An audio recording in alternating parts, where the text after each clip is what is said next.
Time to abandon ship. Oh no! Here we go!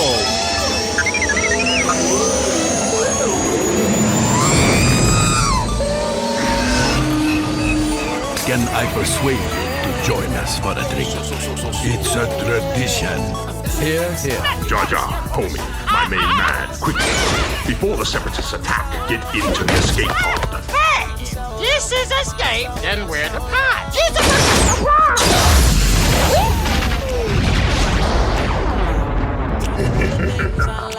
Welcome back to Star Wars Escape Pod. I'm your host, Josh, and we've got our co-host Blake in the Escape Pod today to chat all about Star Wars Clone Wars from 2003 to 2005, Volume 1 and 2, also known as the Micro Series on Cartoon Network before Star Wars The Clone Wars was debuted in 2008 on the big screen, then launching with a TV show that followed that known as the CGI show or the 3D animated show. So we're going to be comparing these two Clone Wars shows and just getting right into that conversation and all the positives and negatives that each of them had to offer.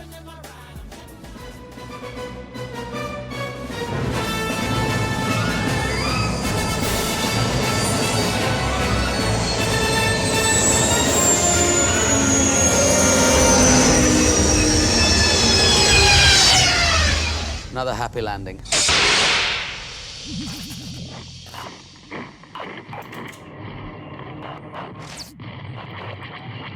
Man, that theme brings back memories. Welcome back, Blake. Hey, man. Thanks again for having me on here. Should be fun. This is going to be a good topic. I have to admit, this is one I've actually been pretty excited for. I've always been a really big fan of the Genndy series. Yeah, totally. It's it's reminiscent of, I think, for a lot of people just in this particular age bracket that we're in, at least, that before Revenge of the Sith came out, like that was the Clone Wars, right? Yeah, it honestly bridged the gap between Attack of the Clones and Revenge of the Sith. And I think it was through the summers they released, like, every week they had another section or whatever come out, right? Yeah. Yeah. And it was kind of weird though, because it wasn't a show. It was a 3-minute short that happened in between other shows. Right. Yeah. And here's the thing about that. This is the craziest part about that Star Wars Clone Wars. I actually only watched it in its full on DVD when they actually released them. Whenever that was, I don't even know when I got them, but when they came out as a volume, so the DVD sets. One of volume, the DVD sets that really stitched them all together. I never actually experienced those little itty bitty chunks. I got those for Christmas. It's pretty funny. I guess it's kind of like waking up Christmas morning and getting the Clone Wars 2008 like prequel movie. Right. Yeah. Like it's Star Wars, but is it? As far as Christmas gifts go. Yeah. Well, I'll tell you this. Diego, who's another co-host of ours on this show, who ran the Clone Wars Talk series. Him and I go way back, and it was for one of my birthdays or something like that. And him and his family had gotten me the Ewok Adventures DVD, to which I still have it today. And the Clone pretty Wars, impressive, right? And you cannot find that DVD freaking anywhere. Yeah, like, it is Disney, so hard to find. Disney has done a great job erasing the past. Oh yeah, absolutely. Anything they don't want you to find, you're not going to find it. Oh man, a holiday special, Ewok Adventures, the original cut of Star Wars. Yeah. Well, George made sure we didn't find any of those. Yeah, I mean, he did a lot of damage too. Disney is the one going door to door and confiscating VHSs, though. They got their lawyers coming after you. Oh man. So Star Wars Clone Wars, it's interesting because prior to the CG show, that was all we had and stuff like that. But even kind of more interestingly, to compare them both, this was a generation of Star Wars, a very short-lived kind of era that we didn't get any Lego. It's weird. It's weird that they didn't make Lego specifics to this series. Yeah, Instead, but that's just kind of the thing, right? Like, they like stuck Attack to of the the movies. Clones was still pretty new. Yeah. So they're focused on that. And then all of a sudden Revenge of the Sith came out, and it was like this like really short period of time that it's was 3 like, what the years. It's heck? not that short. It's 3 years. I guess so. I guess so. 2002, and then it was 2006, I think, at least the DVD release. Yeah, I guess almost 4 years. The series was between 03 and 05, but yeah, the volumes I guess they must have been released later on, I guess. Yeah. But what's crazy is that in 2005, when Revenge of the Sith was coming out, is when production started on Star Wars: The Clone Wars, like the CG show that we had launch in 2008. For the record, I think it's best to call it 2008 and 2003 Clone Wars, because if you try to, I bet it's going to get real confusing listening to this podcast comparing the Clone Wars versus Clone Wars. Because that's the only title difference. Otherwise, it's the same thing. Just we'll call it 2003 and then 2008. Yeah, sure. I think that's easier. So then, I don't know. So we just watched these 2 volumes worth of shorts. Yeah, back to back. And honestly, anyone who likes the 2008 3D Clone Wars should absolutely check these out. They're for free on YouTube. There's 2 seasons at 1 hour each. That's a total of 2 hours of media. And even just seeing the sparks of life that led into the 2008 series, that alone is just super cool. It's almost like a precursor of what then came later. Right. Yeah. Just kind of like what served as inspiration for some of the things that they did in the 3D series, but then the stuff that they took out. Yeah. And then also just to see, because of course I think George had some sort of input in this series when it was being produced, but it's interesting to see kind of the ideas that he was toying with before Revenge of the Sith was a thing. So just to see that, and then also before the CG show was a thing, like just to see his ideas at work in a show episodically. And if animated. you want to get into that, that's actually the big difference of why Grievous changed so much. Yeah. I mean, I guess, speaking of Grievous as well, just even the visual design of this show, like what do you think of the visual design of the show? Just comparing the two. I actually really like it. We talked, I mentioned this during like the watching, but I'm a big fan of the old 2D style cartoons. I'm kind of tired of the whole 3D thing these days. I feel like it's overdone. So it's almost refreshing to go back to where we came from. You know what I mean? So I have a bit of nostalgia for that. And this show came out in that weird middle ground where we were transitioning from 2D animated shows, especially Cartoon Network, to 3D. And so it actually has a bit of a mix, but it's all rendered like it's 2D, which is kind of cool. Which is something very similar to how Star Wars Resistance approached their... it's exactly it. This might actually have been inspiration for that. I wouldn't have been surprised. Yeah. My preference is just overall, I mean, I'm so in love with the 2008 Star Wars: The Clone Wars but again, like this was also something I grew up with as well. So, I'm not I don't dislike this particular series. I just, it's no longer canon. It's just, it's not. Well, it's weird that you say that because it's not entirely true. I was trying to find the exact quote of where Dave said it. And unfortunately, because there's a lot of reviews to the finale of the 2008 Clone Wars, the 3D one, that's all that would come up. And I couldn't find anything in regards to the 2003 one, which is so difficult because of the same name. So you can't really differentiate the two when you're doing a Google search. Anyway, I know I heard a quote somewhere of Dave saying that the 2003 Clone Wars, though it's not technically canon anymore, it kind of serves a purpose of what Legends is, and those are the stories that are told in the Star Wars universe. So they're like folk tales in Star Wars.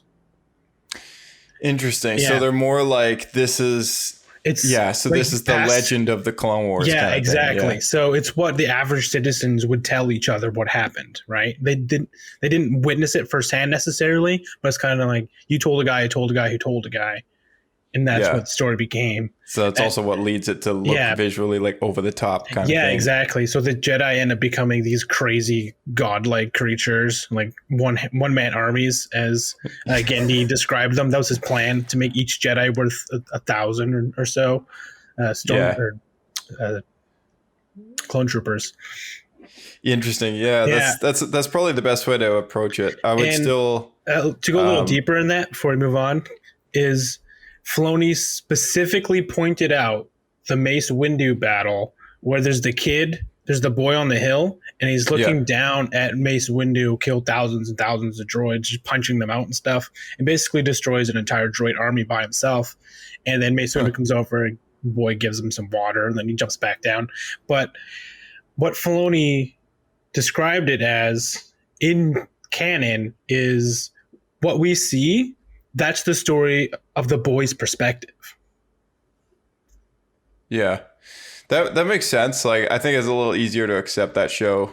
I think with that being said, within the context of the story, as far as like the actual events goes, though, like none of them are accurate. Like none of them not to the current canon. Unfortunately, they're all because they're making books like that. Like there's a book called The Legends of Luke Skywalker. There's one called Myths and Fables. There's another one called Dark Visions. They're That's all so weird. Books. You would intentionally make a Legends book. Yeah, and it's kind of a way for them to toy around with fictional stories within the canonicity, right? Yeah, that's fair. I'm sure trying to make a canon book, you're really hampered. I mean, we've seen that. We've talked about that in a lot of our reviews, where you can tell that they're really limited in what they can do just because they can't go outside the box. Yeah, totally. So they can't do it. Yeah, they've got to stay within the context, right? So yeah, exactly. So yeah, that's something that this particular Clone Wars, there was some guidelines, of course, being bridging between two films, but unlike the Clone Wars, where they kind of had a more realistic approach to the show as far as like keeping it consistent with the live action, they really could do a lot of interesting visual things in this particular series, and some of it's a little over the top, and then others is like really, really cool. But then just as a whole, though, it's meant to be that way, right? So yeah, some of it's super cheesy. Yeah, some of it's pretty over the top. Like how the Separatists, they design a giant boot essentially that just stomps on everyone like they're bugs. That's basically what it is. I find it so hard to buy into things like that. I think it's great. I think Lego should have made one. I remember as a kid hoping Lego would make this giant like pulverizer. It's just this giant ship that has like a 1 kilometer steel club that just like mashes down the ground and just kills everybody under it. That's so ridiculous. So there's one thing about this show that's worth noting. Some of the voice actors that played the characters by the likes of Dooku, Yoda, Obi-Wan Kenobi returned and played those same characters in the CG show, and massively improved their performance with the later show. Yeah, it's funny. Because also, I bet what they did is they allowed the original cast to audition, and they went with who was good, right? Right. Who could do it? And makes sense. Yeah. You could probably say the name of the voice actors because they elude me. I mean, James Arnold Taylor. I mean, Tom Kane. I think it was Corey. Was it Corey Burton or something like that who played Dooku? It was something along those lines. But yeah, those three prominently kind of made their return. James Arnold Taylor, is that right? James Arnold Taylor. Yeah, he improved a lot. It's crazy. He's kind of sounds like Obi-Wan in this, enough that you could get by, but he nails it in the 3D series. Oh yeah, for sure. Like just by the end of the show, especially because even the first season compared to the last season, you can tell it's dramatically improved by the end. Yeah, that just goes to show he's constantly practicing and trying to get better at it too, right? Oh, he totally. Doesn't stagnate. Yeah. Right. And while we're on it, we should talk about Anakin, because Anakin's voice casting in this. He's one of the few people that actually got recast, which is very interesting. With one of the most prominent characters too. I mean, Anthony Daniels was in this. Sorry, I forgot to mention that. I think Sam Jackson actually did do some lines. I saw pictures of it, but I can't prove that. In this particular series? I think so. Because he did do some voice lines for the CG show, but he didn't do maybe, it maybe I'm getting the articles mixed up. Oh, okay. Yeah, maybe. Because he did do the 2008 theatrical release. Mm-hmm. But I don't know about this one. Okay. Fans look deeper into that and email us. Yeah. But yeah, it's what was it you brought up? The Anakin's voice casting. Yeah. Originally voiced by a guy named Matt Lucas. And I looked into it, and my first thoughts were, "Oh, it was George's son. That's so cool." And I looked into it, and he doesn't seem to be of any relation, or maybe just not like close. Does he even have a son named Matt? No, that's why I don't think it is related at all. I looked at George Lucas's children, and I couldn't find anyone named Matt. I think Jet is the only son. Yeah, and which Jet did play a Jedi, just wasn't Anakin. Yeah, that's why I wasn't going to be surprised if he had a son named Matt.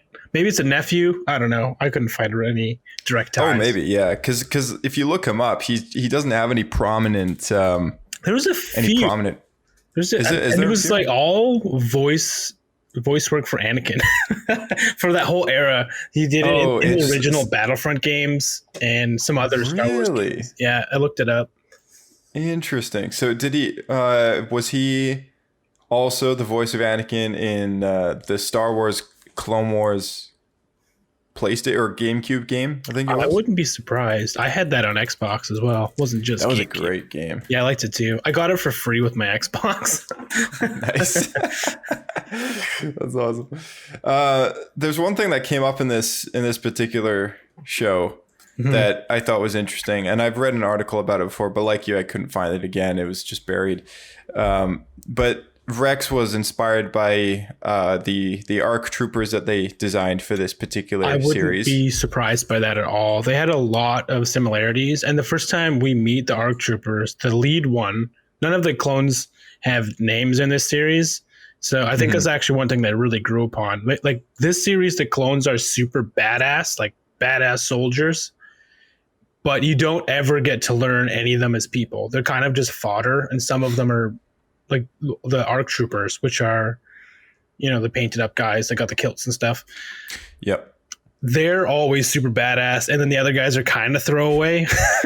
That's more or less how it is. But yeah, as you were saying, the main guy who has the red paint, he very much seems inspired to become Rex. He's got the dual pistols, kind of got the same thing going on.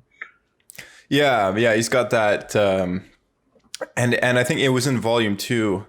One of their ARC troopers had almost a very similar Rex-looking logo on his helmet as well. Oh, interesting. I missed that. I'd have to look into it. Yeah, so there's a lot of inspiration there for just ARC troops in general. I mean, we're talking now about the likes of Fives and Echo and that whole design of like the thick arm gauntlets and the gadgets and everything. And that was a creation from this particular series, which made its way into that other show, which is really cool. What's funny is this series spawned off novelizations that mostly came through describing the ARC troopers through the Clone Commando books. That's really where they started to fill in the blanks. And then that was all uncanonized. And we got the Clone Wars 3D 2008 series, which then changed the ARC troopers to be just like the best of the best. They prove themselves to be capable, but they're just regular soldiers. But the original ARC troopers were actually enhanced super soldiers that were modified. Yeah. And so they had enhanced strength, supers, like agility. They're very dexterous. They were like Star Wars Spartans, basically. Yeah, they were basically the Star Wars equivalent of the Spartans from the Halo series. They even had increased brain power, so they could think faster than everyone else. Like everything you can kind of think of as like a typical super soldier, they had that. And there was two different versions. There's the original version, which was the nulls, which were deemed to be too like explosive in anger. Like they couldn't really control themselves because they were also playing with making them less docile. So the original ARC troopers had none of the docile like altering, and they decided that wasn't very good. So they were actually supposed to be gotten rid of, and they were just going to straight up incinerate them. But instead, they decided they were taken in by the guy who trained the commandos. That's how you learn about them. So they kind of like the outcast ARC troopers, and the rest of the ARC troopers, which are like their alpha and all them, were slightly docile. There was something you mentioned at one point recently where you said that as well, like the ARC troopers, that the mentality of having genetically modified clones also kind of spawned off this idea for the Bad Batch, which now we're getting a show about. But in the Clone Wars was an ARC they introduced, which really got into that whole philosophy. Yeah, it's like super interesting because, well, basically each of the enhancements that the original ARC troopers had, they've split that up to be a specific enhanced attribute that they gave to the Bad Batch. So it's almost like they took the testing of what the ARC troopers were in the EU and had them each individually tested on a different clone, which then after they deemed not worthy, became the Bad Batch. Yeah, it's a cool idea, and I love how they still utilize like things like this, like the 2D Clone Wars, the 2003 Clone Wars show, and other parts of the Legends EU, and cycle that back into canon because so many things that are really cool. They're great story ideas, and it sucks to see them thrown away because they just decided to go a different direction, right? Right, yeah, thrown away or even just unacknowledged, and so it's cool to see that. I think it's the only property that was, in a way, overwritten so quickly, like the way that it was fast. Within 10 years we had 2 types of Clone Wars, and I think that's mostly to do with George, because I watched a couple interviews of Genndy Tartakovsky, and he pointed out that the notes that they were given to create these characters and these stories were pretty basic, and when they were given them, it was near the end of Attack of the Clones. And by the time Revenge of the Sith started, George had already changed everything. Yeah. So that's why there's some stuff that's not really consistent. And the best example of that is actually Grievous. So it's really funny where when they were told to design Grievous and add him to the show, he shows up at the end of season 1. He is the most badass Jedi killer you could possibly imagine. It's like he was completely created with the intent of just slaughtering as many Jedi as possible. And he was trained for that. He was built for it, everything about him.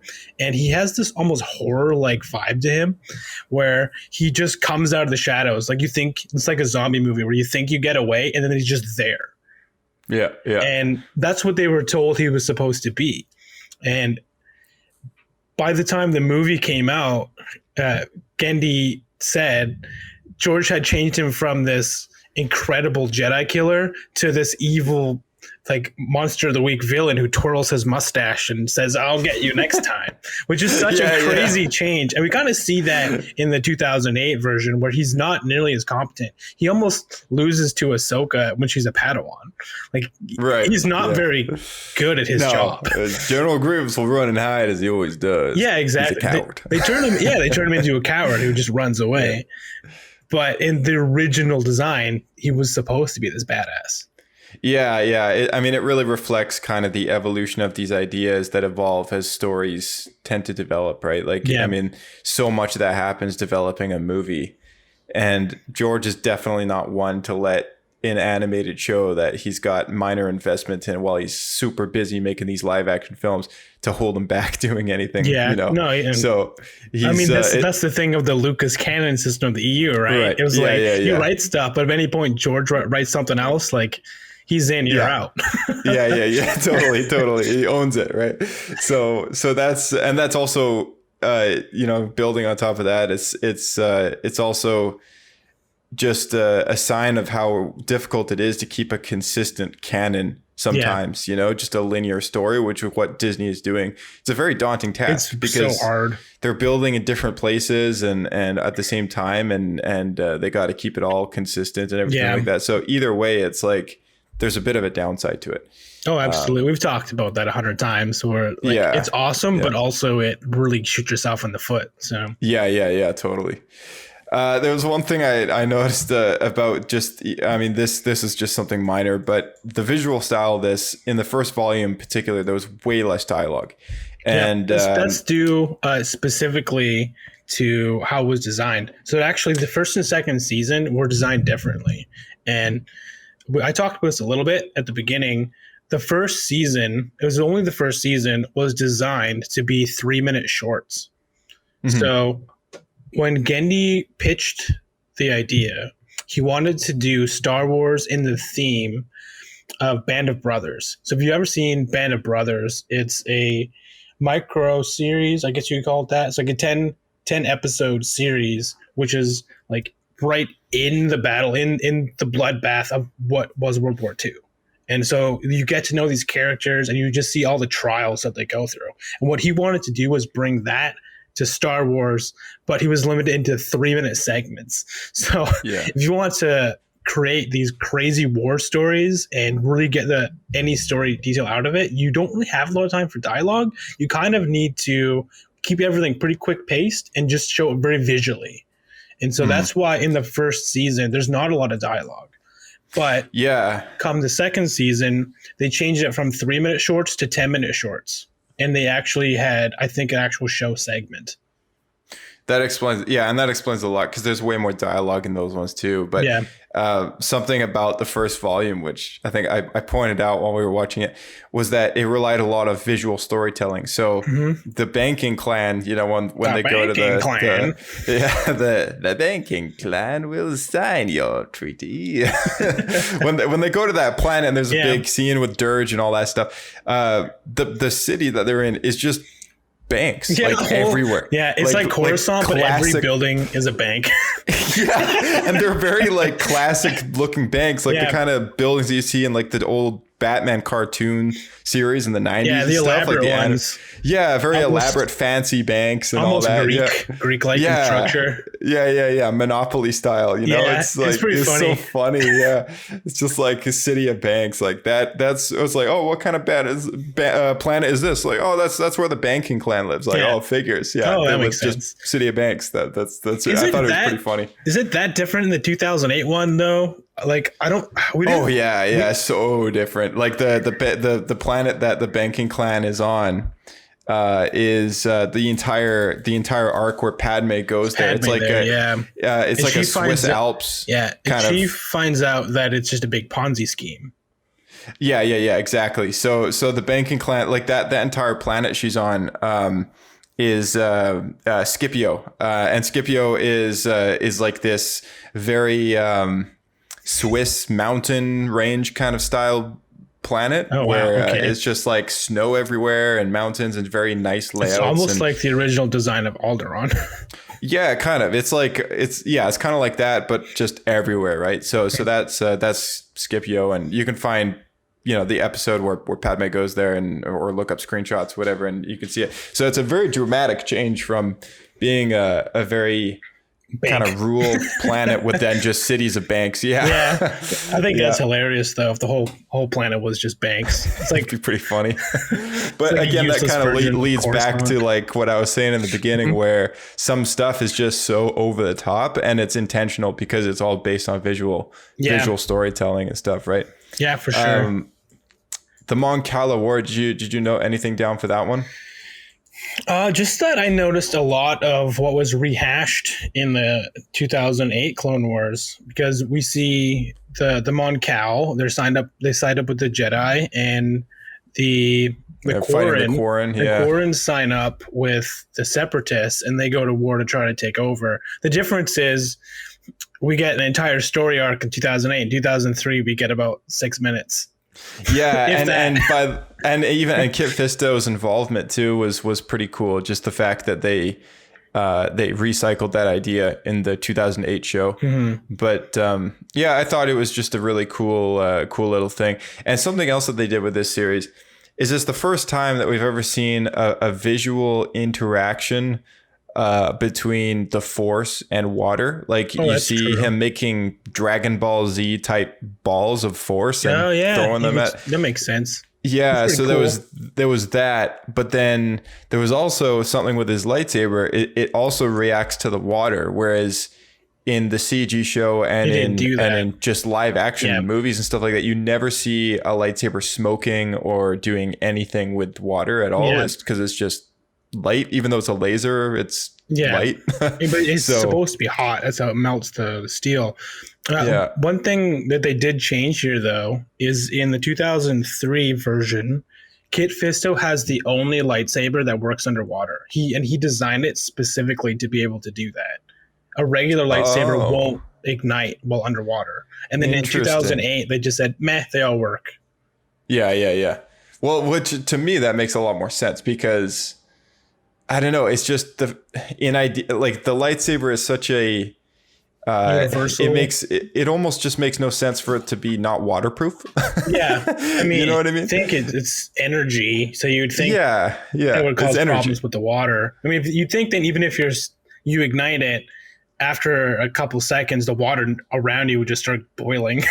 Yeah, just like scald yourself. Right. Yeah. I don't know. Maybe their excuses has something to do with the magnetic field. I don't know. Yeah. Who knows? I don't know. All I know is that I saw and I was like, oh, that's different. Like it's different than what we're used to. Yeah, they did that a few times though. Also, when they would see the Asajj Ventress battle, so it starts to rain, you actually see the rain sizzling off the lightsabers. Yeah. That's kind of the moment I was referencing with the steam, but yeah, it's something that really only this show tends to do with that particular effect. And I think it's cool. I just want to bring it up. They probably. I bet Filoni would have done it. It's just, another element, more time to get it done, that sort of thing. It's one more effect for them to spend money on. And exactly when I listen to Dave Filoni behind the scenes interviews and stuff like that, he's always brought up not all the time, but in a lot of the time, he tends to bring up the budget. Yeah, because he really pushes the fact that as the show advanced, they found the cheaper ways to do things that also looked better. So it just kind of, it's with the evolution of technology and just the way that they were doing this show, like they found cheaper ways to make it look better and that they spend less money. And because money was like a big issue because it's an episodic thing, they have so much money for one episode and that's it. Like there's nothing else. Yeah. So that was something that he had to kind of work around, especially doing a show like the Clone Wars 2008 version, where it is the most visually appealing show ever to be animated the way it is. Like there's no other animated show that looks like it. Yeah, and that was part of the reason why it was so expensive. And Disney, when they bought it, they were like, oh, let's see how this show's pretty popular. Let's take a look. And then looked at the cost, like, yee! And they canceled it immediately. Yeah. It's like going to a fancy restaurant, ordering like the most expensive meal without looking at it, then seeing your bill at the end of the night and like going, ooh, okay, let's wash the dishes instead. Yeah. Excuse me, I need to use the restroom. Right. Yeah. Excuse me. I left my keys in the car or my wallet in the car. Is it okay if I just bail? Just cancel. I forgot my wallet. Yeah.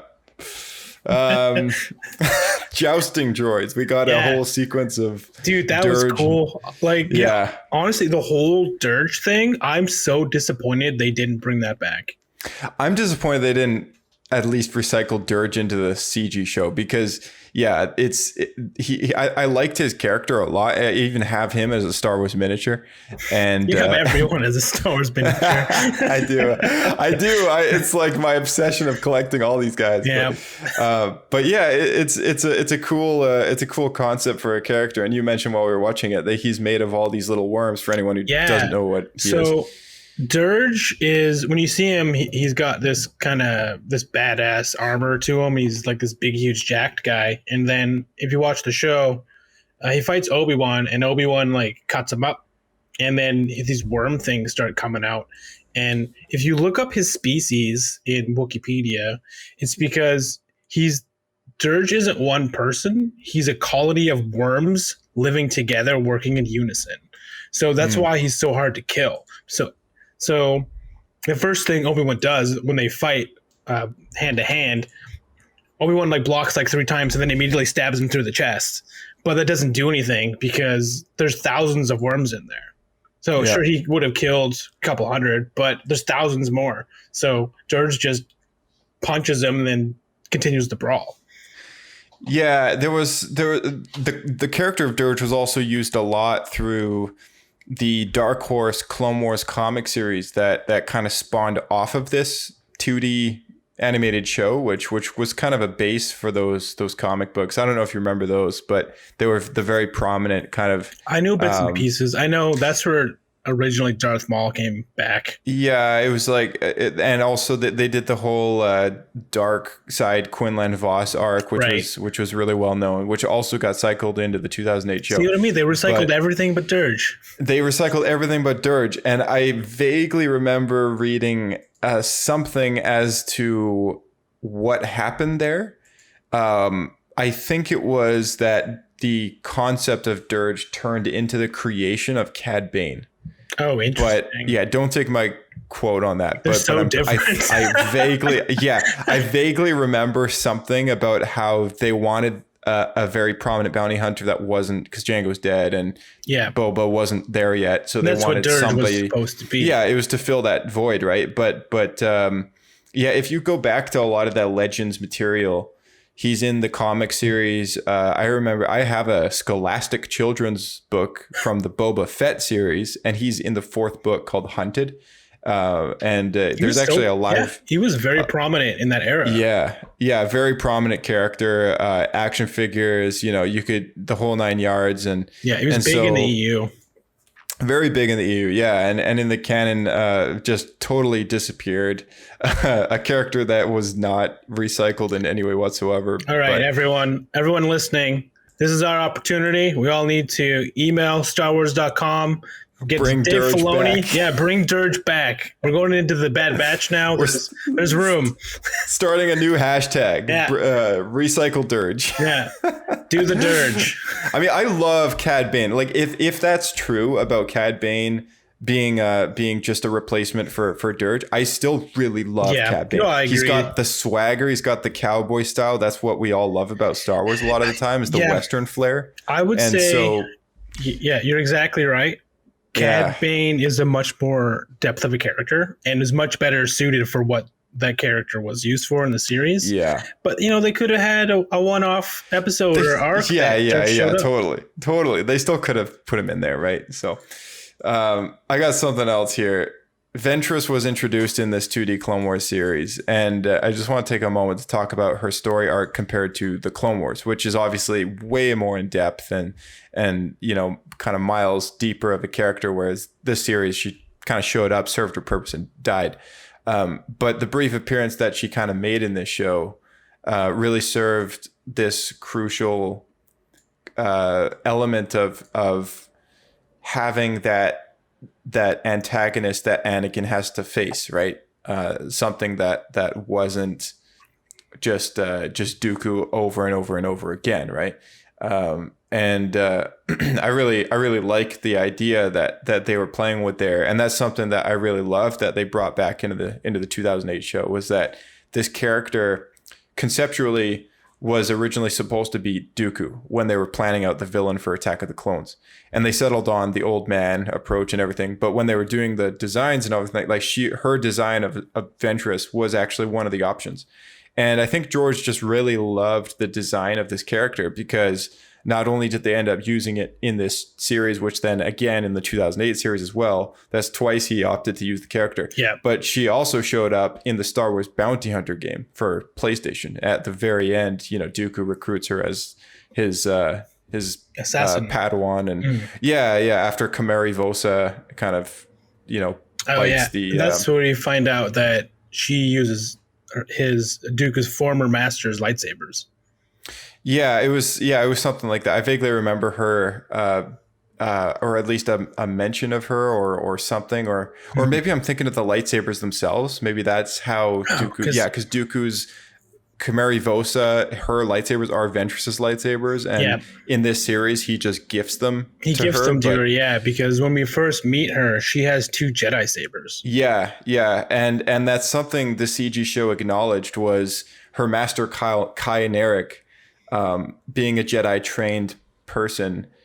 He died, and she had one lightsaber, and she took his and turned them on and everything, and kind of went all angry dark side mode on all the pirates or whatever that were ripping apart the town, and so I really like how they took those elements and still used those things. But one thing I really missed was that fight on Yavin 4 between her and Skywalker. Yeah, agreed. But before we get into that, we should just early on when we meet her, one thing I thought was kind of neat is, and we talked about this a bit when we're watching in the 2D series, the 03 series, she proves herself to become Dooku's apprentice by beating everyone in this arena. Yep. And I had mentioned, I wish they had reused this. And then you pointed out we actually meet her right after that takes place. Yeah, we meet her in the Clone Wars after her recruitment into the Separatists and as Dooku's apprentice.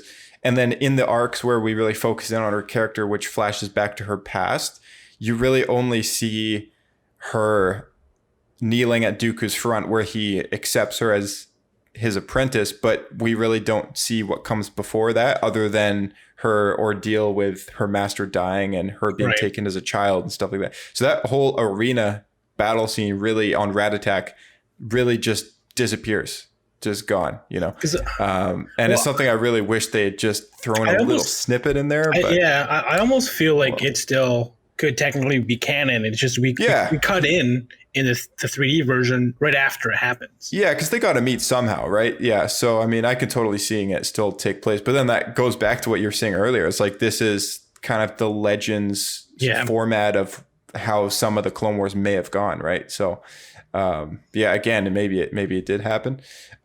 Something else about did eat a bunch of bugs. Yeah.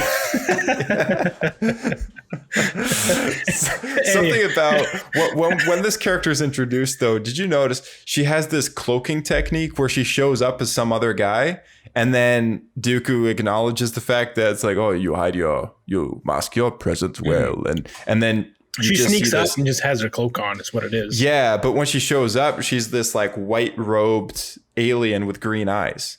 And then all of a sudden she transforms into this dark animation thing. I don't think it's a disguise. I think that was just maybe it's just animation style. Well, I took it as no, because like when Dooku first walks into that arena, that's who he meets. He meets the host, and he's talking like an alien language, and he's got a blue face with green eyes, snake eyes, and he's wearing a white turban with like a white robe and everything.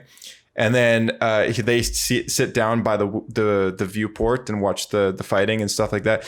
And then the scene cuts to just Dooku and saying, you hide your presence well and all that. And then it zooms out and all you see is this black cloaked person sitting there in the chair now. And I was like, whoa, like that's a pretty weird way to introduce a character. But like, it made me think, I was like, oh, is it she like masking her presence through the Force to make her look like that, and maybe or something like that, right? Like I highly doubt it's a Mission Impossible like rubber mask thing, but well, there's also races that can change their appearance. I don't know, right? But Ventress isn't one of them, though, right? So that's why maybe I was like, oh, maybe, and he acknowledged the fact that she can mask her presence well. So I always thought that was kind of an interesting little piece that never got reused again, was that this whole idea that someone can visually make themselves look different in the Force by mind tricking somebody.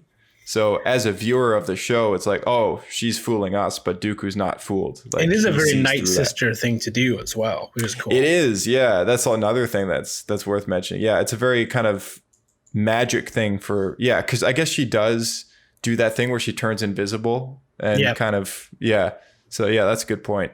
Anyway, on with the duel.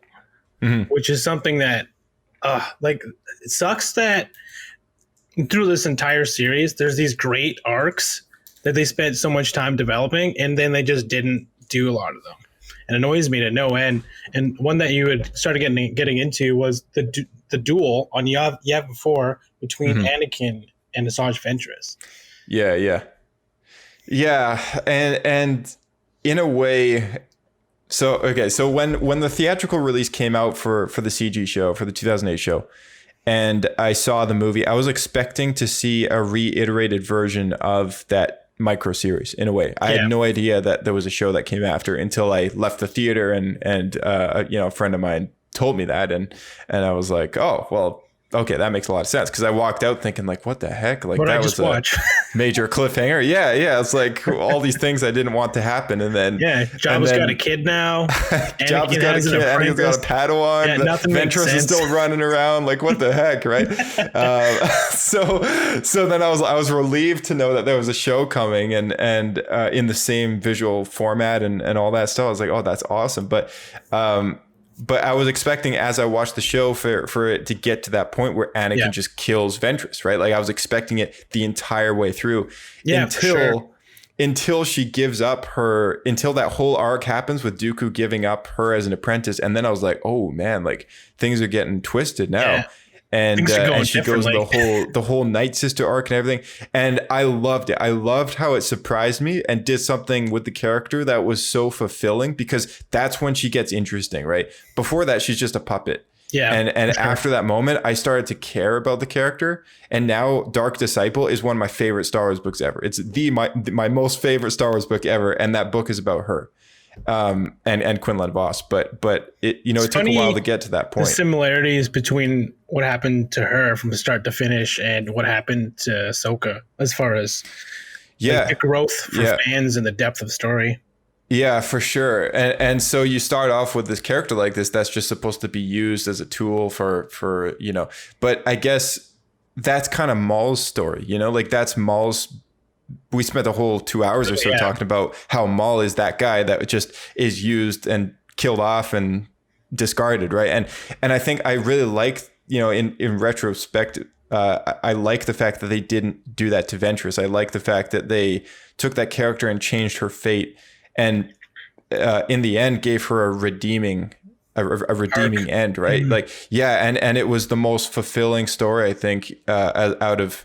If I were to pick any character arc, like my top 3, like she's in my top 3 as to who had the best character arc beginning to end in that show. Yep, I can see that. And the fact it sucks that we didn't get on screen, but she became a force-wielding bounty hunter is pretty badass. Oh yeah, it's so cool, right? Like, she goes through so many iterations, right? She goes from being a Jedi, she goes from being a Night Sister baby to a Jedi exile, and then to a Sith apprentice, to a Night Sister, to a Night Sister / assassin witch, to a bounty hunter, and then to a Jedi spy. Like, and then falls in love and everything, and dies. And it's like, man, that's crazy. And anyone who's it is insane. And like anyone who's wondering, resume.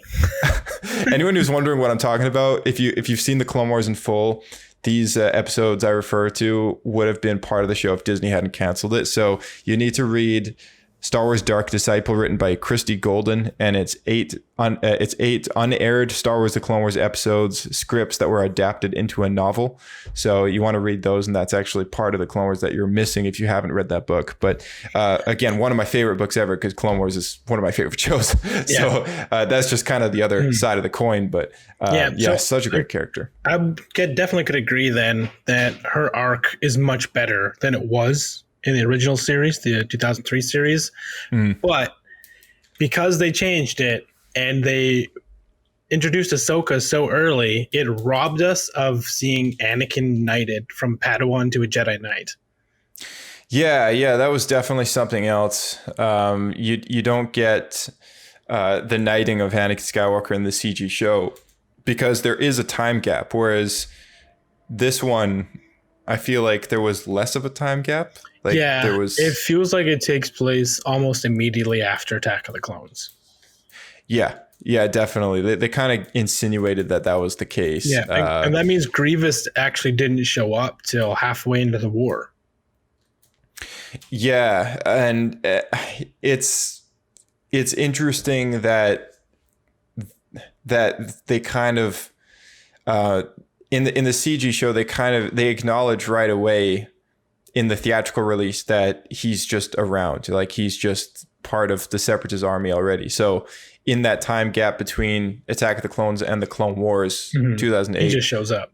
He shows up like a lot of other characters like Ventress, and there's just this instant, okay, we're in the story now, these characters are a thing. Well, what's funny is in the 2003 series they actually introduced Ventress as well, because we have Anakin in a starfight, space battle, and he's got his modified starfighter, which is super badass, by the way. Oh man, his starfighter is so cool. Yeah, with the giant turbines on it. I think it was awesome. Yeah, so good. And this other ship starts attacking them, and Anakin figures out that whoever's piloting it isn't a droid and can use the Force. So he follows this other starfighter onto Yavin 4, and that's where we find out it was Asajj Ventress. Mm-hmm.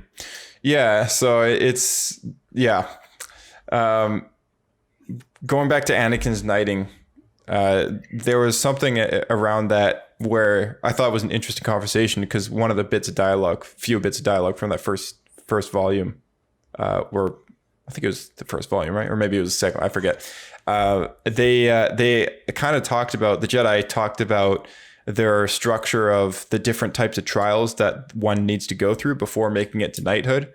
And they kind of overlooked Anakin's trials already. I mean, Obi-Wan really sticks up for him and kind of says, "Oh, Anakin did fight Dooku," and all these other things. And the Jedi are just so like, test of the flesh, test of courage, which is when he kills Asajj Ventress on his own. Yeah, and the only test he hadn't completed at this point was the test of the spirit.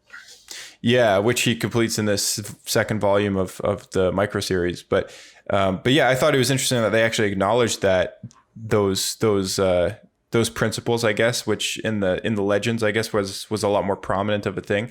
The three different trials, and I can't off the top of my head remember if they talk about the trials a lot. Like they kind of insinuate that there's a trial, but there's not a series of trials, Yeah, that's kind of what it is in the new canon, at least for what we've learned about in the old public, where they more or less just have one trial and then they're in. Right. Yeah, because I mean, I just assumed that Anakin's trial that sent him into knighthood was fighting Dooku and even just surviving. I mean, he lost his arm in that battle. It's like, is that not enough? Yeah, that's why it's test of the flesh. yeah, exactly. I mean, he failed because he didn't come out with all of his flesh. Right. Yeah. It's like most Jedi, though, would just died in a fight like that. But he's one of the most gifted Jedi ever, and he lives. And the Jedi are like, nope, that was just 1 out of 3. Yeah, exactly. Right. Like, man, bunch of stiff necks. Like, yeah. I loved Yoda in this series, by the way. He just had the greatest facial expressions. Yeah. He's so expressive. He got a little beak mouth. Yeah.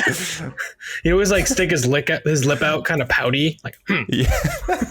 I thought it was great. Oh man, there's a design for a droid in this series which didn't show up in the 2008 show. It's the invisible mind placing droids which attacked the Jedi Temple on Ilum, where we see a lot more of Barriss and Luminara, which we did see a lot of them in the CG show and the 2008 show as well. Barriss being a very prominent character, but I like how they did recycle the idea of using those characters a little more prominently later on. Yeah, I was actually surprised. I'd forgotten that she was in this version, in the 2003 version.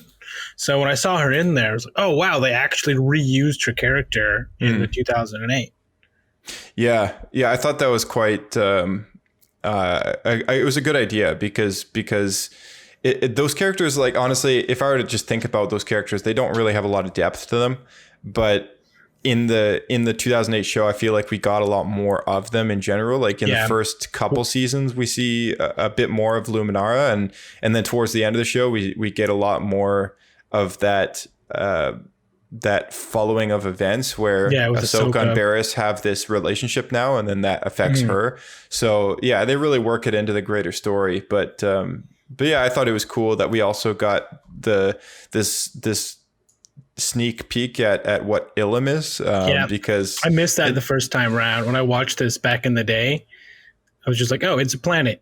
But you missed that 3-minute episode. Yeah, well, I saw it. I just didn't, like, pay a lot of attention because I like the clones mostly. Right.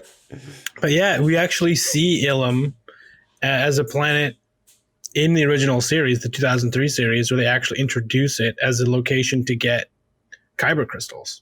Yeah, and in the Gathering, which we see in the 2008 version, we have the group of Padawans that travel there with Yoda and Ahsoka to get their crystals, and we experience what kind of trials that they have to go through before they even get a crystal, and then the process of making a lightsaber on the way back with David Tennant's character Hu Yang, is it the droid on board the ship?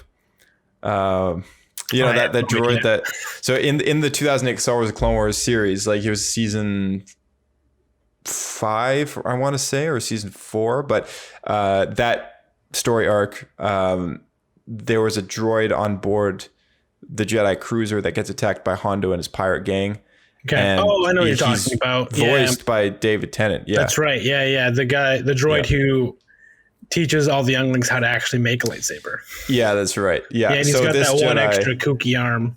Yeah. So he's been around. Apparently, this droid has existed for like almost 1,000 years, and which is also, I guess, to the fact that his face, the design of his head, I guess, was the original design for C-3PO that McQuarrie did in the original art. Yeah, very inspired by that for sure. Yeah, I love. Firstly, I mean, I know you're a big David Tennant fan, and I am. Yeah, it's the only version of Doctor Who that I like. So I mean, he's an awesome actor, and I mean, I really love the actor, and I found it just awesome that they found a way to bring him into Star Wars in the first place. But the fact that going forward with all these other shows, and we don't know what's coming down the line for High Republic aside from the Acolyte, which is at the very tail end of the High Republic era. But Hu Yang would have, or He Yang, or I don't know how to pronounce his name, would have existed in that time period because he's been around for hundreds of years. That'd be pretty neat. I mean, him playing a mocap droid for a movie or a show or something in the High Republic era would be pretty sweet. Oh, that would be that's a good idea. Yeah. Hopefully, anyway, I got kind of off topic with that. Lucasfilm is listening, and they're going to offer David Tennant a role. yeah. If Lucasfilm, if you're listening, hire him back. It brings in viewers. Yeah. So I guess we're getting towards volume 2 stuff now, but there was the Wolfie Jedi. I don't even know his name. He was the only one that I've ever seen as far as a Republic era Jedi goes that has a red lightsaber, and it was like a pinky, a pinky pink, red kind of thing. Yeah, maybe pink, maybe a little orange. Yeah, but I feel like they were playing off the fact that Mace Windu has a purple one, so like, well, let's do this too. But yeah, if you saw him by himself, you'd think, oh, he's a Sith. yeah, totally. I feel like it just didn't play off the way that they hoped, but. My opinion is they shouldn't have done it, but it is what it is. Like, it's interesting. It is what it is. It is interesting to see now, though, with the Old Republic coming out, or the High Republic, sorry, that they are introducing all these different colors. Mm-hmm. So maybe definitely we more will prominently get a werewolf Jedi with a pinkish red lightsaber. Yeah, who knows, right? I mean, with Jedi Fallen Order as well, the video game, they kind of also canonized the fact that there are other color lightsabers that you can have. It's just less common, right? Yeah. Because Cal Kestis, the main character, goes to Ilum, and as a player, you get to choose your crystal color. But they really introduced a lot of these different shades. Some of them, which we haven't really seen at all, and some of them that we haven't seen very much of, but they were all there. I mean, purple, yellow, different shades of blue and green and stuff. And and silver, black, whites, and yeah, I mean, you get all the colors of lightsabers, but yeah, this salmon colored red was one that it's like a very odd color that just. Well, the worst part though is it smells like fish. Exactly. Yeah. I mean, that's the lightsaber that you fight the Quarren with. If anything, it's gonna can only be used by a Quarren Jedi. Right. Something we didn't get in the 2008 show that was covered in this micro series was Dooku training Grievous. Yeah, they really skipped over all of Grievous's backstory entirely in the 2008 version, which I found it quite terrible. I wish they would have done it at least early on, show us a little bit of background of him showing up. Well, if you're like, oh, we've caught word that there's a new commander controlling the droids over in this sector, and they're using new tactics that's outmaneuvering our clones. We can send some Jedi to check it out. Yeah, make him kind of slowly show up, right? Not just throw him in. But yeah, I mean, it comes from the context of having seen all the live action films, having know how he, just pops up in Revenge of the Sith and then dies, right? I guess they were just like, oh, let's just throw him in. Like nobody's going to care how he shows up. Maybe part of that is in the original 2003 series, Grievous doesn't show up until after Asajj Ventress is dead.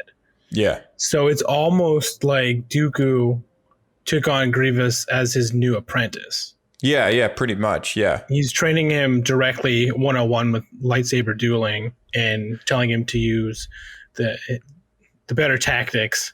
What is it called? Use the... I can't remember. It's like... it's like the like technique. An obtuse kind of like a weird tactics that no one would expect. Don't use the standard Jedi attacks.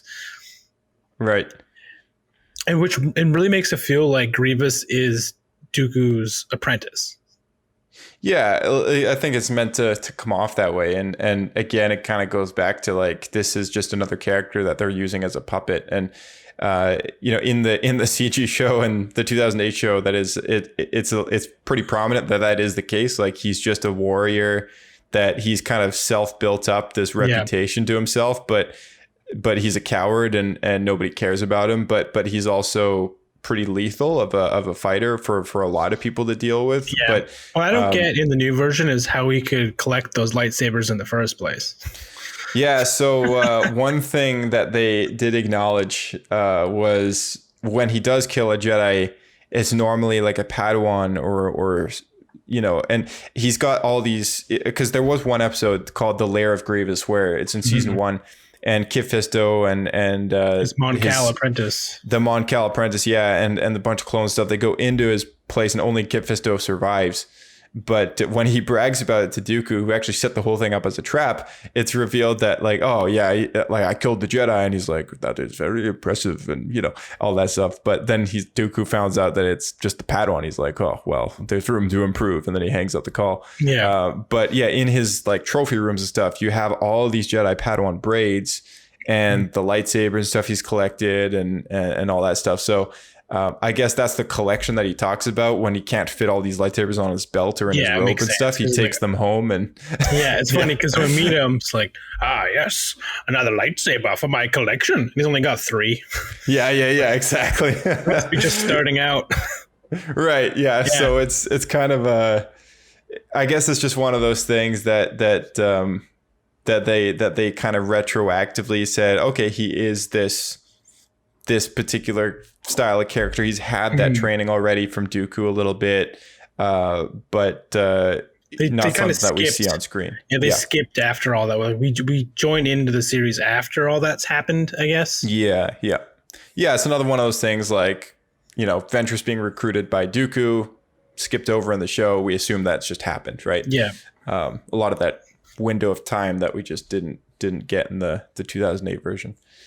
Am I bypassing anything in your notes or this is going pretty consistent. I do have some other stuff. Most of it now is kind of getting into the Battle of Coruscant, but we should talk about the fact that Padme and Anakin have like one scene together in this entire microseries. Oh yeah. It's very short lived. I do get that just because of the fact the whole thing's 2 hours and they're trying to show an entire war. So there's not a lot of time for the intricacies. That was something I really liked about the 2008 show a lot, is that they got into that relationship a bit and they explained it so much better. It made Anakin way less creepy than just the movies. yeah. Well, it makes his obsession a little less weird, right? Yeah. Like, as we know from the 2008 show, like by the time of Revenge of the Sith, like we find out like a lot of this possessive kind of love and jealousy is reflected in his character. But a lot of that, it gets sparked up by characters like Rush Clovis and, stuff that, right? And that's not something that the 2D show could have the time to even That's the main thing. I think it really just came down to time crunch of what they wanted to tell, right? Yeah, for sure. So, massively improved when they did the 2008 3D. Massively improved. Yeah. Anakin has a bit of a story arc prior to the Battle of Coruscant where he has an entire arc that prominently known as the Anakin Nelvin story, I guess. Right. Where him and Kenobi go to this planet, encounter the natives. They've got a prophecy of one who will kind of save their village and ghost all that. Hand. With the ghost arm, yeah. And what I really liked about this sequence, not so much the fact that, the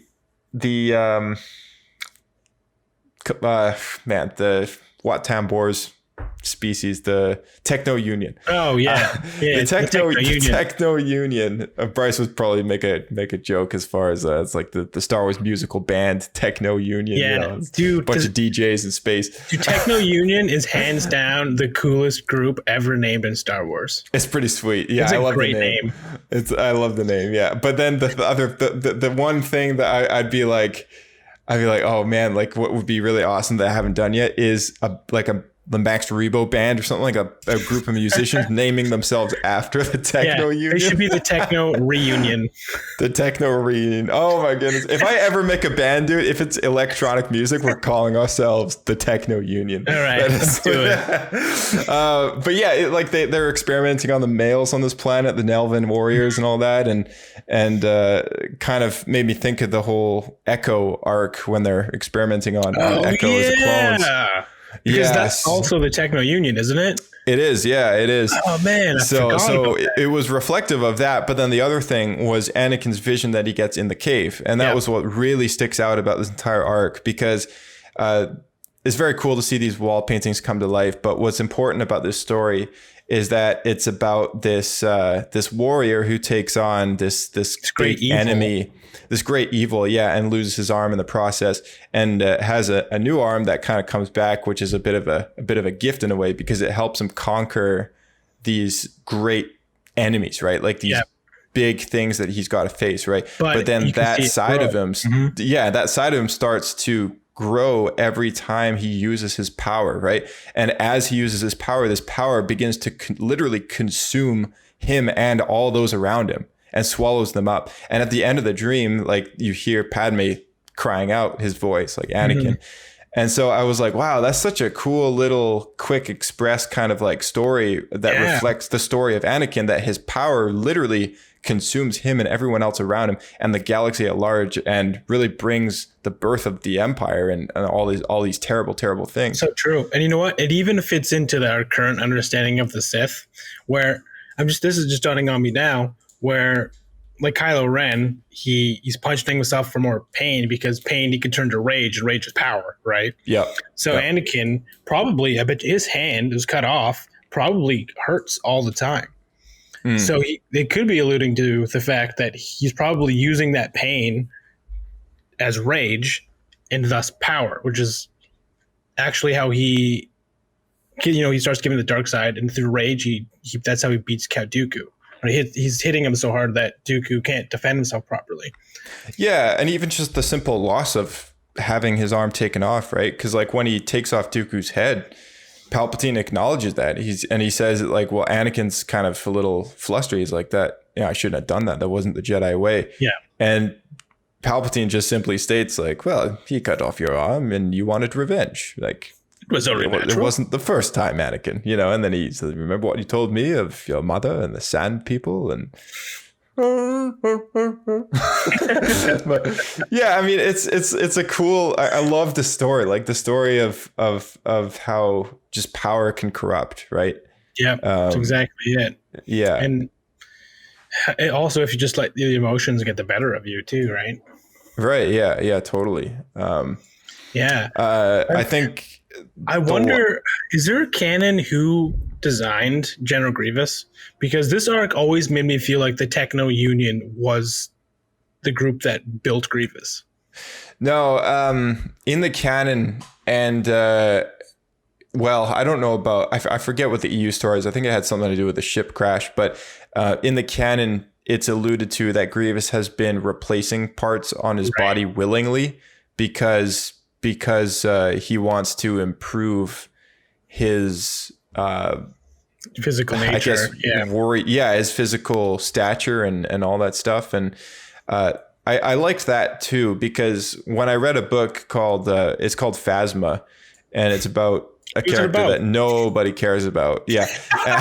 and but the book was really good, and which is why I wanted to read it, because I heard good things about it. But I mean, it's also just one of the more prominent Del Rey Star Wars books, and it was on a character that dies so quickly twice, and really don't get a lot of her. And I was like, I'm so curious as to the origins of this character, which is what the book explores. And something that they really got into in that novel, which kind of reflects Grievous a lot as well, was she comes from this very primitive planet, and as a very primitive race, doesn't really know even what a ship looks like. And sticks and stones kind of warrior style sort of thing. And a bunch of First Order or I think it was First Order or Imperial, I forget. I think it was First Order, but they crash on the planet, and she ends up getting sucked into their mission, being, have to make their way back to one of the parts of the ship that works, or escape pod or whatever.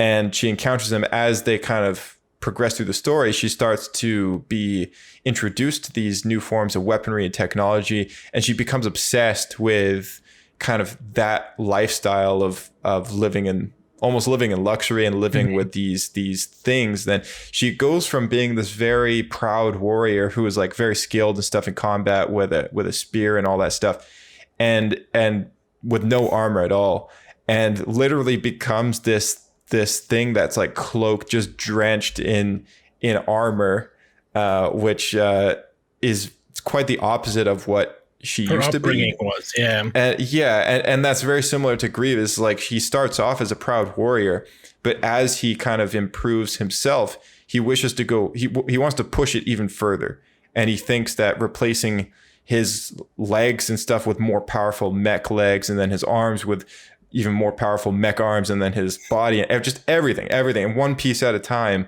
And it gets to the point that he's just turned himself into something he really wasn't before. Mm-hmm. And it, in a very negative way, just becomes a monster, right? Yeah, for sure. So, yeah, that was actually very interesting. I didn't realize that the backstory to Phasma. So that actually explains why in The Last Jedi she's fighting with that stick. Yeah, it's a cultural style weapon, I believe, from her home planet. I forget what the name of it was. Yeah, is that that's the beam she uses, the pole, the spear, whatever you want to call it? Is it supposed to be Beskar? Because it actually looks kind of like the Mandalorian one, and I always wondered why the design was so bland. It literally just looks like a metal pole. I don't believe that her native spear was made of metal. I think that's something that just came with the evolution of her, gravitating to all this crazy armor. But her armor was made from the metal or something of one of the ships. And I think that ship also happened to be very similar, if not the same metal, I think, of like the Naboo Royal Cruiser. which was interesting. I think it was something like that, which is also why the metal just reflects blaster it's got the bolts. same mirror look. So what you're saying is, in Attack of the Clones, when they blow up the cruiser, she scavenges all the parts, makes armor out of it. You see not her, that cruiser, not that cruiser. Crawl up over the ledge of the landing pad, collecting pieces. It was a while now that I read that book, but I remember something as to the armor that her spear and herself is made of is from something like that, like a ship or something like that was maybe pieces. So if she went to like the Tatooine, went to Mos Espa and came across a good friend of ours, do you think he would talk to her like, Naboobian? I think Watto would open with that. Yeah. I think so. They might think she's a ship or something. That's right. But yeah, I would recommend the book though. Like if you ever need to burn an Audible credit on anything that isn't, because we're on the last High Republic book now, and there's going to be a bit of a break until the next one. So if you're looking to listen to a good story, it actually was pretty good. I actually really enjoyed it. Yeah. Keep that one in the back pocket then. Yeah, for sure. The last thing that we haven't really acknowledged too much yet is the entire finale of this volume 2, which was the Battle of Coruscant and the kidnapping of the Chancellor, which is not something that we visually saw on screen in the 2008 show and recently in season 7 of the Clone Wars. But I do wonder if it was originally written to happen and then because of the Disneyfying didn't happen. Right. Yeah, because it's been, and I brought it up quite a few times before, but the Star Wars 2008 Star Wars: The Clone Wars originally was supposed to be 8 seasons long. Yeah. And when they canceled it at season 5, the very few episodes that remained finished, which was the half of season 6 that they'd completed, was later released on Netflix and then came to Blu-ray, and now it's on Disney Plus, as well as a couple of proxy episodes, which was unfinished animation that was just, the audio was there, but the episodes weren't finished. They had the rest of season 6 planned out like that. And then they had snippets of some of the season 7 episodes going forward, as well as completely proxied scripts for season 7 and season 8. Right. And season 7, the actual, like the one that we have as season 7, which there's 3 story arcs, the Bad Batch arc, the Ahsoka arc, and the finale. The finale was supposed to be from season 8. The Ahsoka arc, I think, was season 7 arc. And the Bad Batch arc was also intended, I believe, to be a season 7 arc. Okay. That still leaves even another season, essentially. Yeah, or even season 6, actually. Bad Batch was probably late season 6 because there was proxy animation episodes of that arc, and then they finished those and adapted it slightly. They changed some things, but not very much, and finished those episodes. So we had one arc from season 6/7, one from season 7, and then one from season 8. So there's so much that we don't have. And I mean, that's not to mention we have the Son of Dathomir Darth Maul comic, which was 4 episodes, which was adapted into that comic book. And then there's the Dark Disciple Asajj Ventress novel, which was 8 episodes, which leaves about 20 something odd episodes, 23 to 25, that we didn't get any sort of adapted material for. And I know Dave Filoni has brought up what those arcs could have been, like in Anaheim and in celebrations like that have happened in the past. He's given his footnotes. He said there would have been an arc with Yoda going to Kashyyyk. There would have been an arc with Boba and Cad Bane teaming up, and we kind of got some of the reels in regards to that. Yeah, and we got some snippets of proxy. So like you got some idea for like what some things would have happened. But again, those ideas can always change. And according to one of the writers, the scripts were all finished. So there were scripts planned out through the entire rest of the show. So it's like if there was an arc that got into the Battle of Coruscant, it's possible we could have seen like maybe at least part of that finale arc get into that. Yeah. Because the other thing worth bringing up is the Ahsoka novel, which we talked about Ahsoka and the Ahsoka novel and how a lot of those flashback scenes to Clone Wars are no longer accurate. And it's because they actually changed a lot of that finale script, and no longer is the book actually super canon in a way in those flashback sequences because it's so different, right? And so it's definitely worth mentioning that book was written at the time of these finished at the time scripts for season 8. Flash forward years later where they've made changes to that now and finished the episodes and everything. Now that book has old script formats, right? So it's possible that in those older versions of the script that we actually did have scenes where the Chancellor gets kidnapped.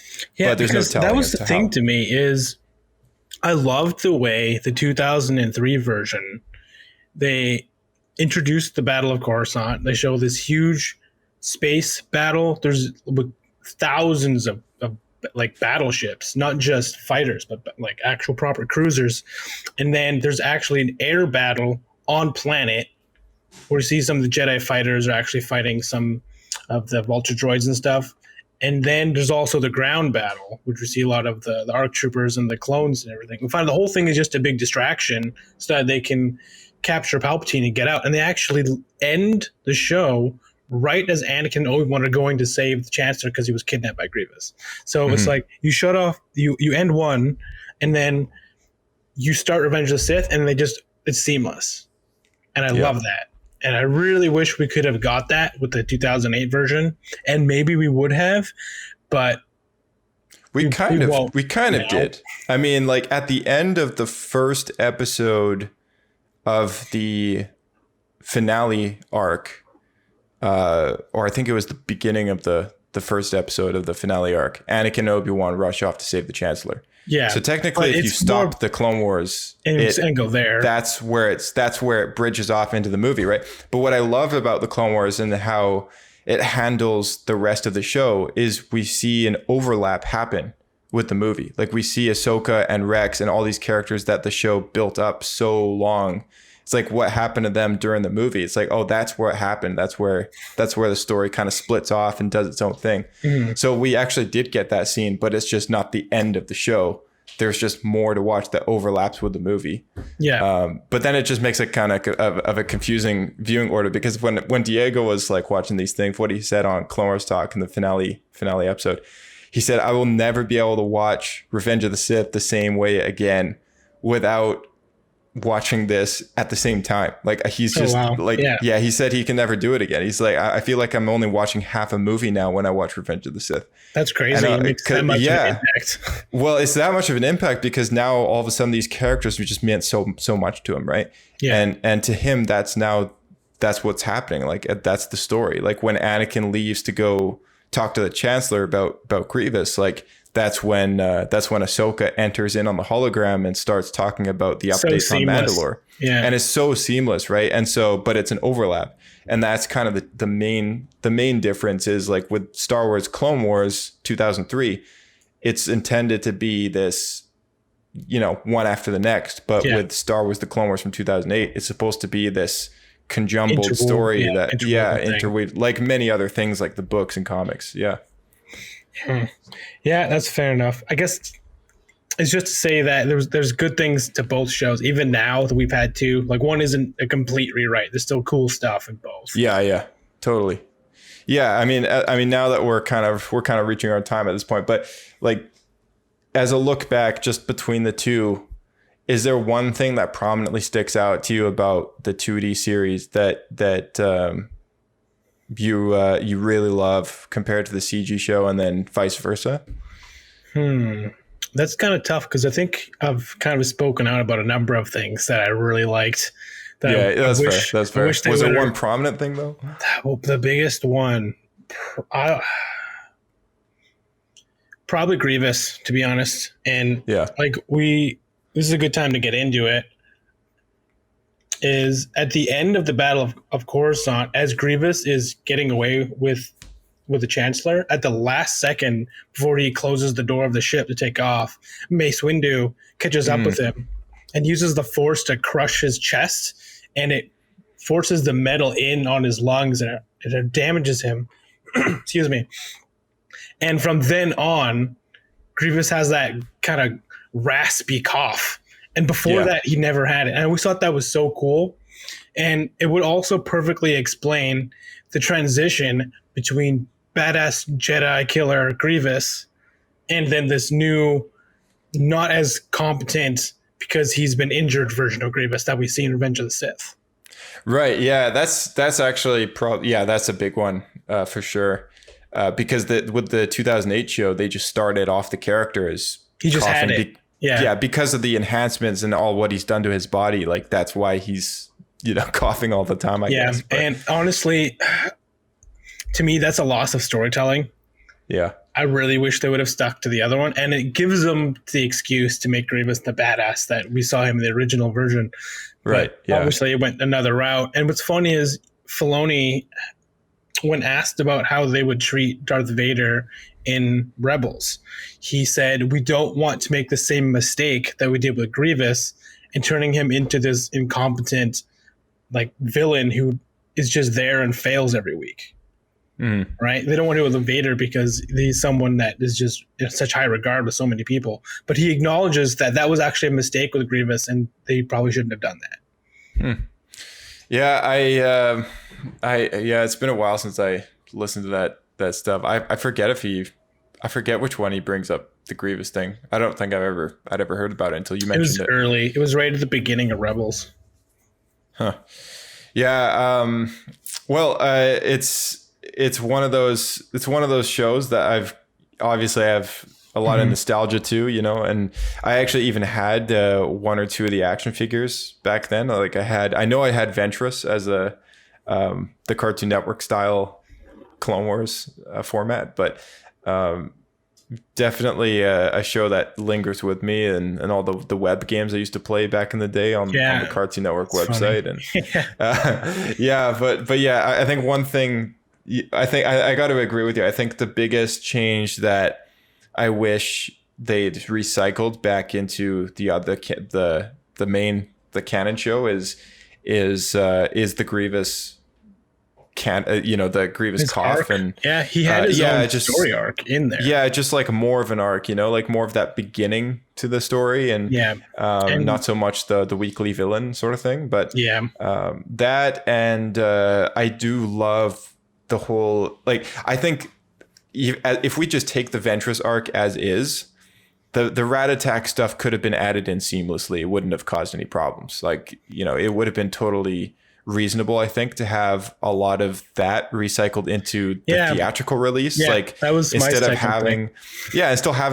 having a plot like Jabba's son being rescued and stuff, which is a little tough to watch, right? Like, it would have been really cool to see those elements from the 2D show then cycled into the 3D animated show where you have this cinematic style. A lot of it, and I would say the majority of it. But there's certain key points they didn't, and these are the two biggest ones for me. Because if they would have opened with that, and then that causes Anakin to get knighted, and then from there we get into the rest of the story with Ahsoka. Like, it doesn't really change anything. You just have it, like, in the original version, fills the time gap, right? And in the original version, Asajj Ventress dies, but we don't have to have her die here, right? Right. Yeah. We could have just had something else happen instead. Yeah, she gets away, but. Or maybe something. Dooku shows up and she's under a bunch of rocks and he rescues her or something. Like, totally. And maybe she's in a med chamber for a little while and then she pops up again, right? It's easy enough to fix. So they could have done both. So I wish they had done that. Anyway. Yeah, there's definitely those two big things kind of stick out to me, as well as the kidnapping and the Chancellor. I'm not heartbroken about that one as much because it still happens. Because it still happens. Yeah, I don't necessarily need to see it happen. Like, it's something that they obviously alluded to in the show, and the thing is, it is also important to Grievous's arc, so it kind of all ties together. So like, you don't have one, you kind of miss the other. Yeah, that it all leads back to that whole gypping of the Grievous narrative, I guess.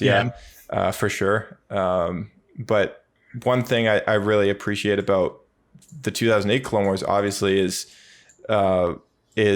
just the evolution of new characters like Rex, like Ahsoka, like all these characters that I think, like, you and I and many other people have started off kind of being a little unsure about, and then just going to being some of our favorite characters of all time. And that's very hard to do with any story, right? Try to, like, fit in these other characters, not just make them feel clipped on for more toys. Yeah. And so in a way, I mean, it's hard to compare them because they're so different in so many ways. But then as far as just a narrative goes, as far as storytelling, like, you know, the micro series really didn't have any advantage over the Clone Wars 2008 version in that sense, because they're working with an hour per volume, 3 minutes of snippet or whatever, 10 minutes. And compared to a 22-minute episode, it's like, you know, it's a crazy difference. Right. It's a crazy difference. But, and so they can, the amount of story that they got into 2 hours and then we see reused, it's impressive. Yeah. It's very impressive, honestly. Yeah. It's impressive for sure. And it's definitely meant to be enjoyed as kind of just a piece of very classic art in a way, because yes, there's a little bit of 3D elements in there, but I mean, a lot of it is likely to be hand drawn and kind of enjoyed to be just this Star Wars animation that remains to be a bit of a timeless classic in a way, just because it just doesn't happen anymore, right? Yeah, it's true. We've kind of lost that, right? Yeah, for sure. We've kind of lost it within itself, trying to carry it on, adding more sequels. Yeah, exactly. So, I mean, the title of this episode being Clone Wars versus the Clone Wars. It's going to confuse a lot of people. It's going to confuse a lot of people. I feel like they're going to get to the end of this episode and be like, oh, I was hoping for them to pick a winner. Yeah. It's difficult because you can't really compare them like that, because one is very grandiose and one is very zoomed in, tight scale, right? So one of them flaw as the movies have compared to the animated series. Yeah. One of them is meant to be cinematic, and the other one is meant to be a TV cartoon, right? In-depth series where you follow these characters. And my favorite part about the 2008 that they improved is basically the same as what you said, but more specifically is the clones themselves. Oh yeah, for sure. Yeah, they changed from what we saw in the movies and the original 2003 animated series. They gave them characters. These clones are these. There's a couple that have color, and they're like the ARC troopers, and so they stand out a bit and they're badasses, but they don't have a lot of depth beyond that. They're kind of throwaway. We don't meet any of them. We don't know any of them personally. We don't that's know a really good point. Their names. We don't know their backstories, what they actually feel about what's going on in the war. We don't know any of that. And we get that in the 2008 version. And to me, that was the biggest improvement of all, because that makes the ending of Revenge of the Sith just that much more tragic. Yeah, that's a really great point. I mean, Rex aside, there's so many clones that got so much character, and even I always think back to the season 2 episode, I think it is, where we meet a clone called Cut Laquaid, and he's a deserter. The episode is actually called The Deserter. That's right. And Rex meets him by accident, and it turns out he's actually he was about to be killed off, and by I think it was by the Republic, because they were all injured and stuff, and he was injured, but he gets away and just falls in love with this Twi'lek and has a family and everything, and really just kind of becomes his own person, and Rex meets him and he has all these thoughts like, hey, you serve a purpose. You're born to die. Like we serve a purpose, and we're supposed to do what we're told. That's what they were trained to think, right? And it really, I think that arc was so important because it's actually really important, showed Rex that there's more to them than just being cannon fodder. Right. And the key couple words I think that in the episode was like being a good soldier doesn't always mean following orders. It means doing what you think is right. And like that's how they're different from droids.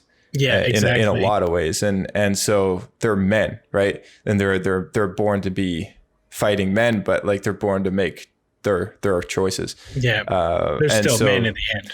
Yeah, and they all have their own personalities. We can do anything. Now we're men.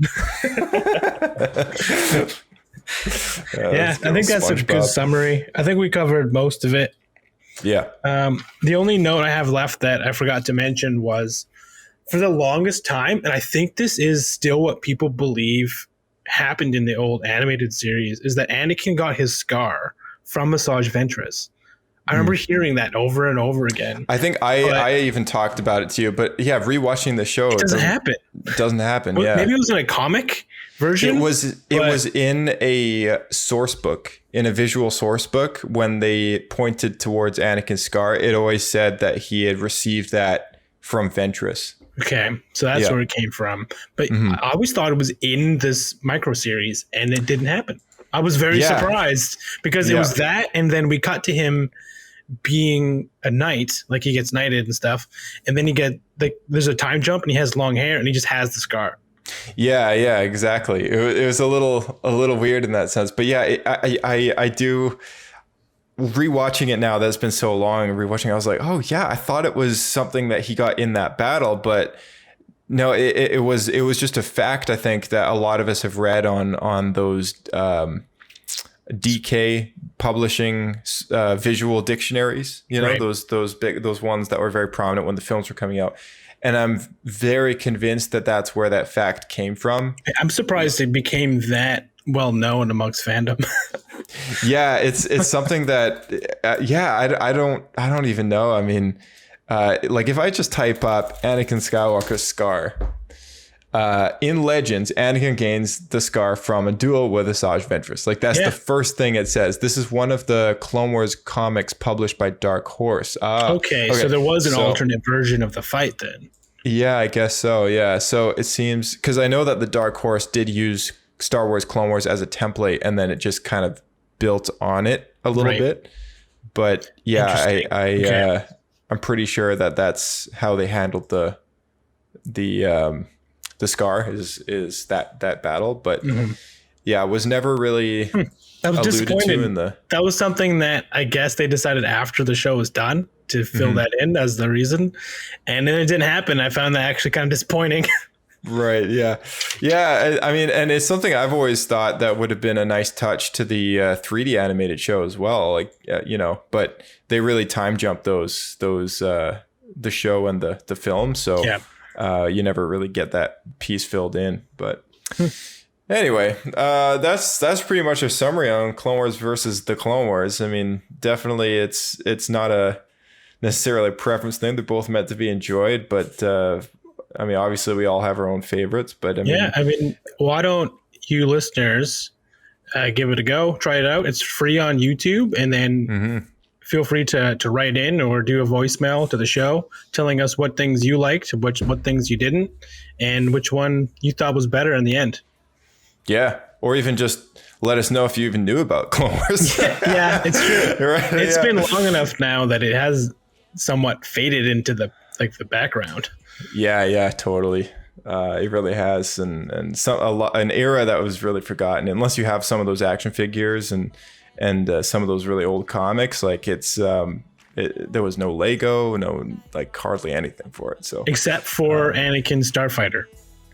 Yes, the Starfighter has remained. So hopefully we do get that cycled up again. Yeah, they did make a Lego for that version. Yeah, that's the only Lego of the series they made was Anakin's upgraded Starfighter.